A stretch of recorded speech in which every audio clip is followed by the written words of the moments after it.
All right, welcome to the last part of this tutorial where I'm going to show you how to tweak the rig so we can create a nice pose to send to ZBrush. All the hard work really is done. This is more about fine-tuning what we already have. I think it did a pretty good job with kind of like the default settings, but I'm just going to go through certain things to make them look better.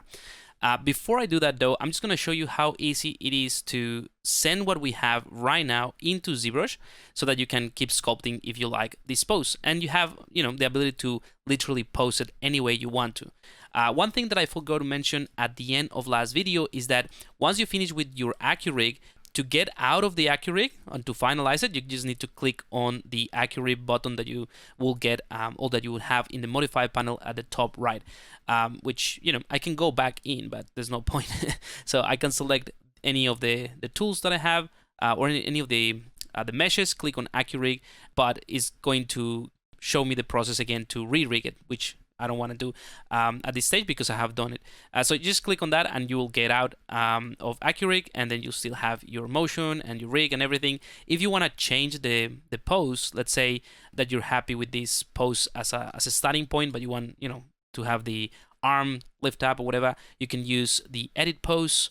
Click on edit pose, and then you have your rig in here. That's the I think this is the most powerful workflow. You can just go ahead and do things like this. You can rotate. Obviously, this is an IK setup. So let's say that I prefer this for whatever reason, right? I can just go ahead and close this and send this pose. But I was happy with the previous one, so I just wanted to show you that this is how it works. Now, before I go ahead and tweak the rig and tweak all the things that I want to show you, additionally to what I already went through. If I want to send this to ZBrush, all I have to do is select all of these pieces, right? Go to the top, and let me just show you what I have in ZBrush, by the way. So I have my T-pose or A-pose. This is essentially what we send to Character Creator before I rigged it. Yeah, I just select this, click on this icon that now it is available. By the way, sorry, I'm just jumping ahead. One of the things that you'll notice is that after we got out of AccuRig, Character Creator created this section or this tab called character. So this thing is not a prop anymore, right? Because we now have a rig and we have the ability to move it around. So just wanted to highlight that now this is a character. So I just went ahead, selected these things. This becomes available as soon as you select something. So it doesn't have to be all of them. If I want to just send the head, I can do that. But in this case, I want to update everything. So let's select everything, and I'm just gonna click on this button right here, and you'll see that if I leave the settings as they are and I click on Go See, Character Creator 4 is going to create this character in this current pose, because that's what I have selected, into ZBrush. Now, I don't want to do that, because if I leave these settings as they are, when I send it to ZBrush, the mesh is going to lose all the subdivision levels, so we lose all the details. And that's precisely the reason why I like to use this software, so that I can pose the character but retain all my sculpting and details, right? So instead of creating, I'm just going to switch the template to relink, right? And this is probably the most important part of this video, right? So if you want to relink and match this current pose that we have with what you have in ZBrush, you need to relink, right? So yeah, I'm gonna relink current pose, match model, the scale, click on Go Z, and that's it. Pretty easy, right? So now we have that pose in ZBrush, right? And the great thing about it is that I can go back and forth, right? So I can go back in here and say, you know what, let me change it a bit, maybe do something like that. Click on the ZBrush icon again, make sure that it's relink, Go Z, and that's it. And as you can see, let me actually turn off the textures on all of the subtools. You'll see this is the lowest subdivision level, but if I select the body, I can go up in subdivision levels and I still have all my details with the pose, which I can just go back and refine. So I can click on all high, and now I have the details in all my meshes with the pose that I want. Just to make it easier and just show you another example, I'm going to go all low again, and in here I'm gonna click on edit pose and just show you that you can make any pose that you want. So let's do that. This is not gonna be my final pose or anything. I'm just literally playing around with the rig and show you that you can do whatever you want. All right, so and maybe the head, let's rotate it. And this will be a good pose to test the issue that we have here with the hard surface modeling, right? That this shouldn't be deforming as much, and that's one of the things that I'm going to show you how to tweak. All right, so what we have this new pose. Again, we just need to take those meshes, go to ZBrush, the Go Z button, relink, and that's it. We now have this pose. I did mention that I was going to show you something else, which is the pose manager, but we're going to get to that in a second. And the pose manager is just a great plugin from the Reolution guys that was created for managing your poses between Character Creator 4 and ZBrush. But I'll get to that in a second. Let's go ahead and fix these issues first, so that we don't have this type of deformation in the color, for example. Right, so I'm going to focus on that and show you a couple more things maybe that might be good to cover. All right, so let's go back in here, and what I'll do is we can play with this pose. I mean, it's not the right pose. If you want to reset the binding pose, you can click on this drop down and you can click on Restore Bind Pose, and that will set the current pose. In fact, let's just go ahead and do that so you can see the full workflow. So Restore Bind Pose. So now this is the one that we use as a kind of like a T pose. Let's send that to ZBrush so that we don't have this horrible one, and we can do that by doing the same process, relinking, Go Z, and now we have essentially what we had at the beginning of this video, except without the textures. Alrighty, so now what I want to do is tweak this and make sure that when I deform this, or when I rotate my head, I don't have this deformation. So I'm going to select my head and I'm just going to rotate it this way, not too much, something like this. All right, and then this is when we can fine tune the rig. So I'm going to select the suit details. That's the one. Actually, let's hide everything so you can see.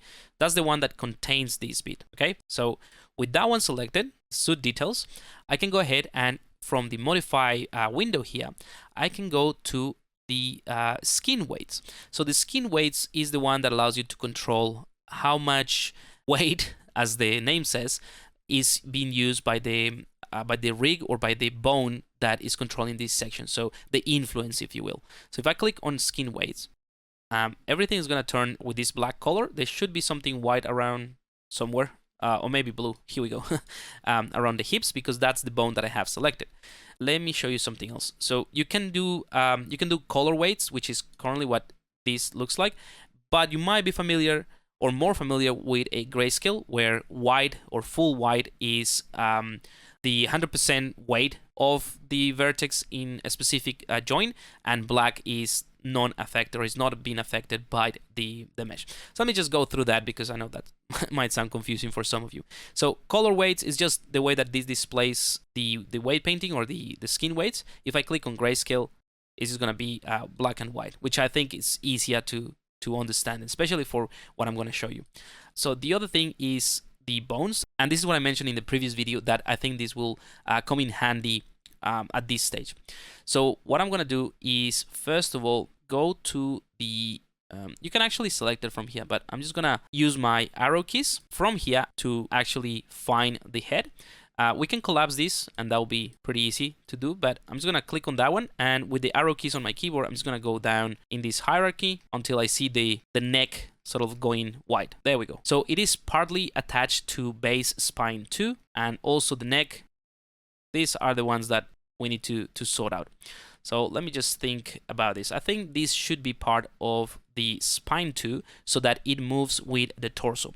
Because if I attach it to the neck can move a little bit, and then there will be a lot of intersecting geometry.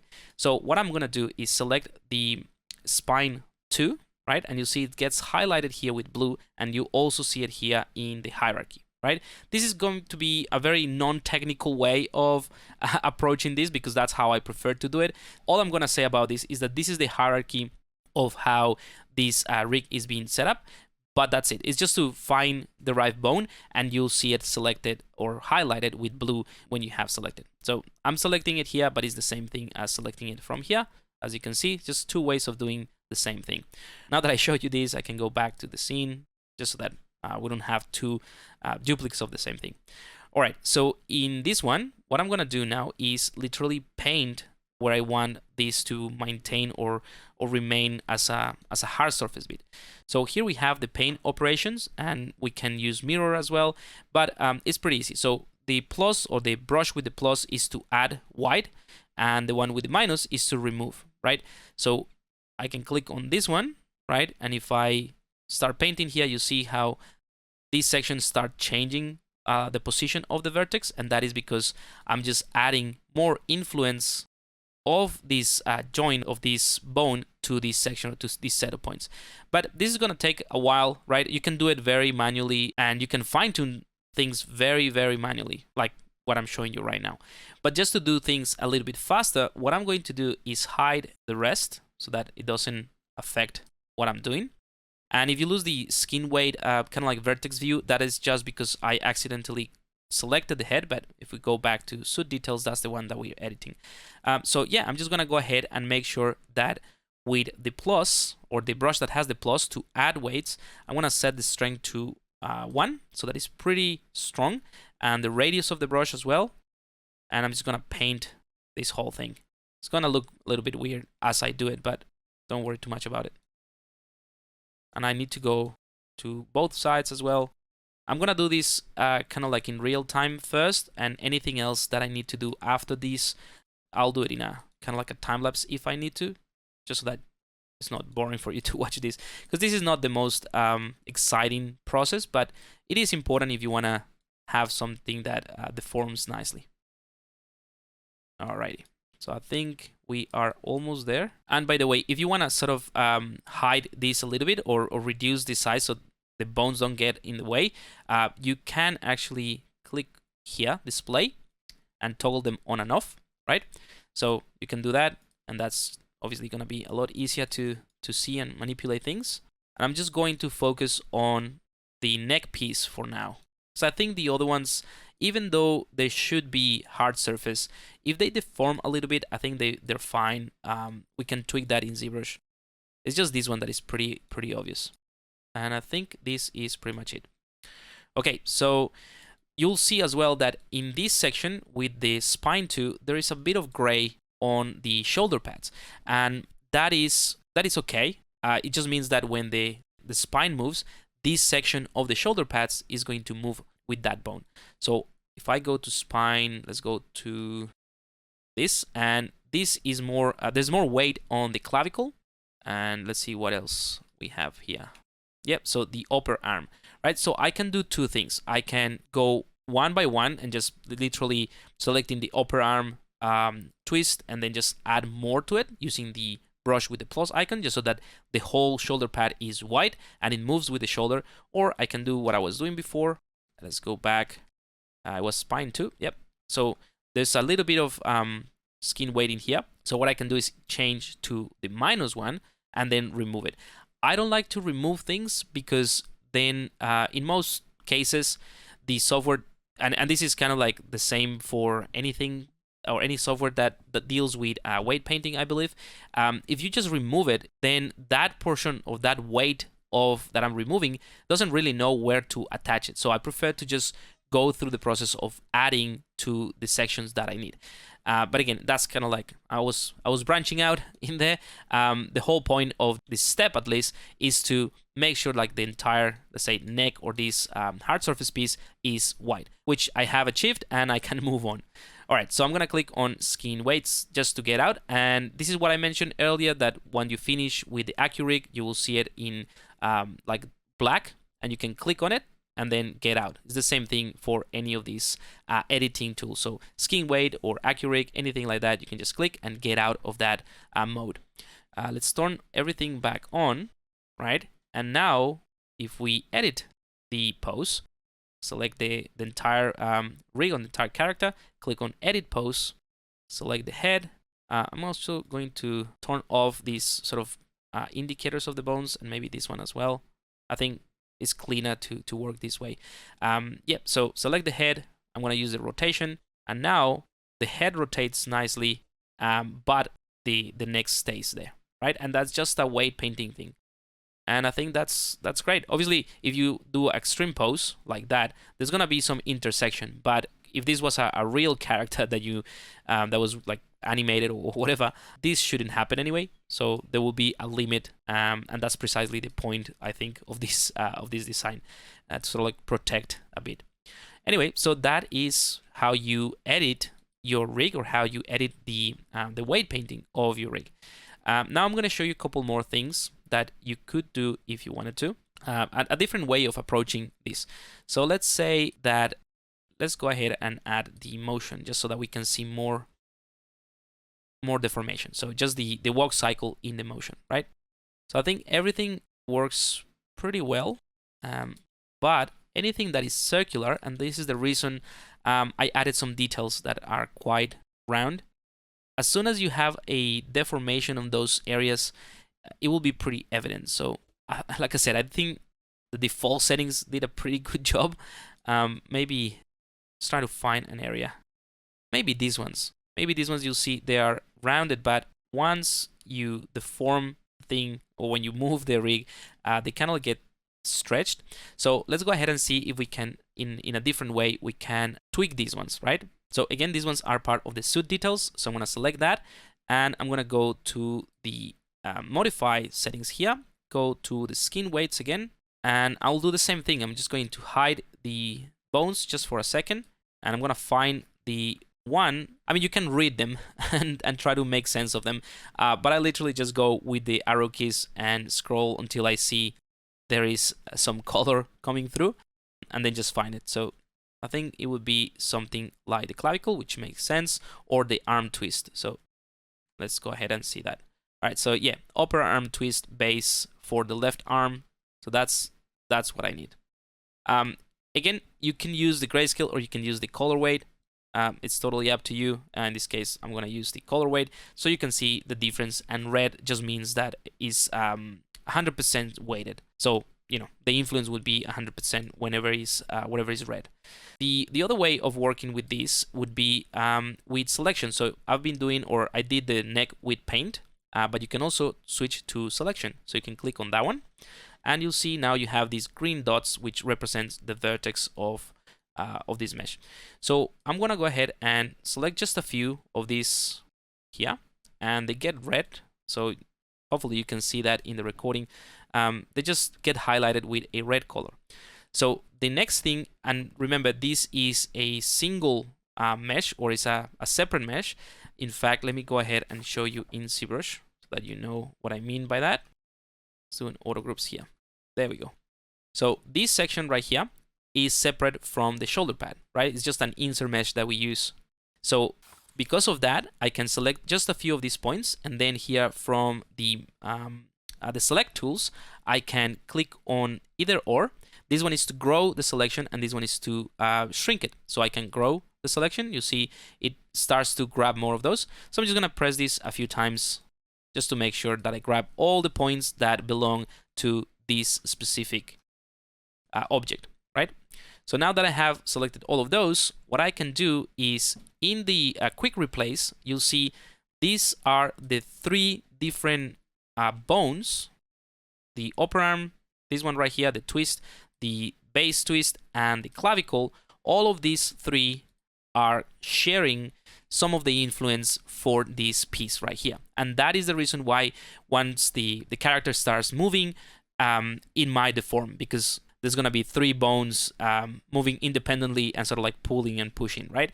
But I want to maintain the shape. So I'm going to select the one that has the most influence, in this case, the upper arm twist. I think that's probably the best one for this.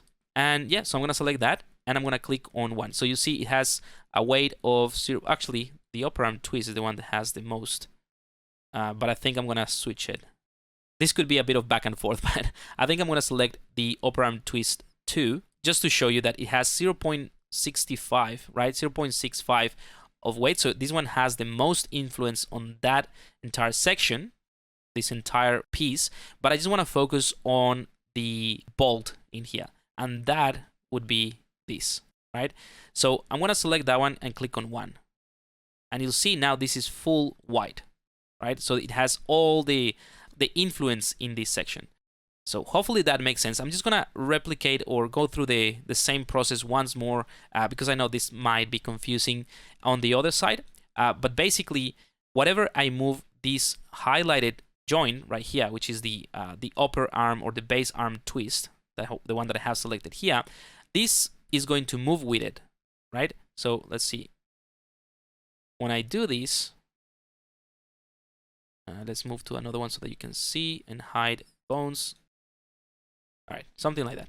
So when I move this, you'll see that section or this bolt right here remains consistent. Like the size of it doesn't change, but it does move with the arm. So that's exactly what I wanted. And this only happens in certain places that you might want to fine tune. And I think this works great.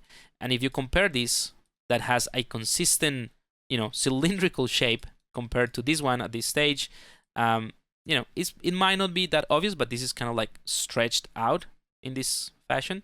And that's what I'm trying to avoid, right? It will be a lot more evident if I were to push the arm in a different way from the clavicle or away from the clavicle, because again, this has weights from the clavicle as well as the arm. So let's do it on the other side just so that you can really get a good grasp on the process. So same thing, I'm just going to select a bone here in the hierarchy, and I'm going to go pressing the arrow keys until I find this one. So the clavicle, and I think I'm going to go for the right arm. Here we go. So the upper arm twist, same deal, right? So again, just to repeat the process, once you have found like the bone that has most of the color, in this case, I'm just going to make sure I have the selection of the vertex and not the weight paint, although you can do the weight paint. By the way, the reason I'm showing you the difference is because in this case, it's pretty hard to use the weight paint to paint the vertex that are hidden within this piece, right? So in ZBrush, if I want to paint the vertex that are inside this bolt, I can isolate things and do it this way. But in Character Creator, it's a little bit easier doing it this way. So let's select a few of these vertex just to select this bolt and grow the selection, clicking a few times just to make sure I have everything. And again, this has the influence of the upper arm twist 2, 1, and the clavicle. And I'm going to use the 1. In most cases, you want to go for the one that has the most weight. But in this specific case, I want to go for twist 1 just because I think it remains more in the center. So let's get closer so you can see the change in the shape once I click on 1. And this 1 just means I'm going to give it full weight. So not 0.4 or 0.5, just the entire weight. So click on 1 and you'll see the influence on the other ones just they disappear. And now we have a nice rounded consistent shape. I think that's pretty much it really. Let's go to the head and we can go out of the skin weights. All right, so now if I play the animation, that looks a lot better. And we have a consistent shape. All right, we could do the same thing with other pieces that get deformed slightly if you want to. Like for example, here around the hips, this one is being stretched quite a bit. And perhaps these ones around the knee, maybe we can just create kind of like a kneecap so that is straight all the time, like it's a hard shell, and we can do that very, very easily as well. So let's go ahead and try that. Maybe with this one. So again, those are part of the suit details. Again, that's the reason why I kept those as separate subtools so that it is easier to edit. All right, so the suit details here. Let's go again into the skin weights. All right, and I'm gonna find the knee that I need to edit. So this one right here. So it would be the right leg, the base thigh twist. That's the one that has the most influence. But instead of following the thigh, I might want this to follow something like the shin. So let's go start to find that one. There we go. So the calves twist 1. So that's this bone here, the one that is highlighted in blue. It's hard to see actually there. So this is the one that is highlighted, right? And most of the influence of this pad is, belongs to this bone. So if I attach or if I assign 100% influence to this kneecap thing, it's going to always be straight and only is going to bend based on this bone. So hopefully that makes sense, but let me just go through it really. So I'm going to click on selection, select some points in here, follow the same process that I just showed you. to select all the vertex, and you'll see it has the calf twist 0.4 as well as the thigh. So I want to assign 100% to the calf, to this bone right here. So I'm going to go for 1, and that's it. You'll see how that changes straight away. So that works. Let's go ahead and see how that works, or how it animates compared to the other one. So the other one is deforming weirdly. This one is, it's a hard shell, let's say, and it protects the knee, and it just moves with it like so. So that might be a good thing for if you're doing like some space boots for your character, and it has like some protection as well. You can tweak that, right? So very, very easily. Let's do the same for the other one. So otherwise it'll be quite weird to have one, not the other one. Just using the arrow keys again, just try to find the one that I need, which is this one, the calf, and that's it. By the way, if you already know the name, again, this is kind of like my way of working, but if you know the name, you can just search it, and it's easier. Okay, so that one would be that. All right, so I'm just going to select these points. By the way, be careful if you have like something selected, like I had in here.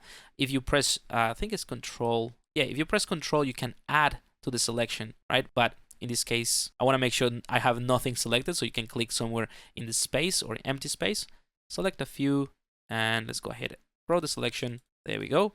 And again, I'm going to select the calf twist, not this thigh twist, the calf twist, and assign 100%. That's it, right? The other pieces are more like a leather, like a hard leather, I think, so it's fine that there is deformation in there. And like I said, you can go through all the pieces and do the same thing. I'm going to leave this portion of the video here so that we have enough time to go through the pose manager and send this to ZBrush. But I just wanted to show you how easy it is to fine tune the skin weight and the weight painting basically of this rig. So let's get out of the weight painting or the skin weights. We have a nice animation now, and we can now go ahead and test this by going to the head or to the entire character. Click on Edit Pose from this tab right here. Select the head. Let's make it look this way. Make it more interesting. There's a little bit of intersection here, but it doesn't matter. I want to show you something else. Yeah, so let's say that we're happy with this. I'm just gonna go ahead and take all of that, send it to ZBrush, and I'm gonna relink it. Okay, and I'll go back and forth in a bit just to show you. So again, remember, it's relinking what we need. We need to make sure that that's highlighted. And that's it. We have a nice pose. Everything that we did in terms of tweaking the meshes came through, things like that. There are other things that you might want to do in ZBrush, like for example, the bending here of the knee. You can tweak that within Character Creator using the weight painting, just like manually paint some of the weights. But this is the type of thing that I will probably just do in ZBrush, just fine tune it, especially when it comes to something that has clothing, because it will affect the way that the folds and the wrinkles are being created depending on the tension points, right? So yeah, I think I'm pretty happy with this. The other thing that I was going to mention, or that I wanted to show you, is the plugin. So what I'm going to do is leave this video here and then create an extra video where I'm going to focus just on the pose manager, because I think it's quite versatile and gives you a lot of options so that you can save and edit your poses while maintaining all of your details and the subdivision levels. All right, so I'll see you in the last video.